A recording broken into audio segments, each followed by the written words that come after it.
তো hello everyone, শুভ সন্ধ্যা সকলকে জানাই। তো এই বছরে এই যে আমি মানে ফার্স্ট টাইম আজকে লিচু খাচ্ছি। তোমরা কে কে এখনো লিচু খাওনি আর কে কে খেয়েছো আমাকে কমেন্ট করে জানাও। আমি আজকে এই সিজনে মানে আজকে প্রথমবার খাচ্ছি লিচু। লিচুগুলো ৩-৪ দিন হয়ে গেল আনা, কিন্তু খাওয়া হয়নি।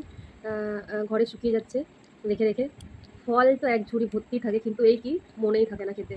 আর আমার খুব একটা ফল খেতে ভালো লাগে না। যাদের থাকে তারাই খেতেই চায় না, যাদের থাকে না তারাই মানে খেতে ইচ্ছা করে তাদেরই। আর আমরা ছোটবেলা থেকে পেয়ে এসেছি, তো আর আমাদের খেতে ইচ্ছে করে না ওই জন্য। তো এই সিজনে এই প্রথমবার মামাকে মুড়ি খাইয়ে দিচ্ছি। আচ্ছা ঠিক আছে। তো এই সিজনে এই যে আজকে ফার্স্ট টাইম লিচু খাচ্ছি। আচ্ছা খেয়েছি তো মাম্মা। আচ্ছা আচ্ছা, ও খাবে, আমাকেও খাইয়ে দিবে। তুমি খাও, তুমিও খাও। লিচু খেতে কে কে ভালোবাসো? আমার বেশ ভালোই লাগে লিচু খেতে। ছোটবেলায় আমাদের দিদার বাগানে লিচু গাছ আছে, তো গাছে উঠে ছোট ছোট যখন লিচু হতো তখন আমরা মানে খেতাম। তখন লিচুগুলো কি টক হতো! বড় হলে পেকে গেলে মিষ্টি লাগে, কিন্তু ছোটবেলায় এত টক লাগতো, আর তখন খেতেও ভালো লাগতো। গাছে উঠে, গাছগুলো অনেক নিচু নিচু, তো তো গাছে উঠে আমরা লিচু পেড়ে খেতাম। সেইগুলো কত মিস করি, সেই দিনগুলো আর এখনকার দিনগুলো খুব মিস করি। তো চলো, আমি আজকে ফার্স্ট টাইম আজকে লিচু খাচ্ছি। ফার্স্ট টাইম না, এর আগেও খেয়েছি, মানে এই সিজনের কথা বলছি, যে এই সিজনে আমি প্রথমবার খাচ্ছি আজকে।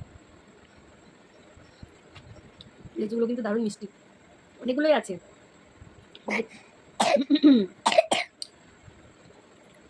দেখতে লাগছে শুকিয়ে গেছে, কিন্তু লিচুগুলো খুব সুন্দর আর মিষ্টি।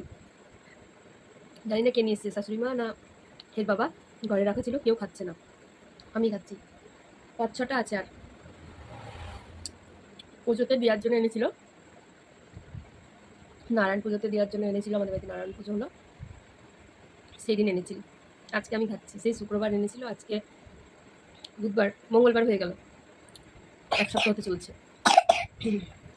ওই জন্য একটু শুকিয়ে গেছে, কিন্তু খেতে খুব মিষ্টি। তো টাটা, বাই।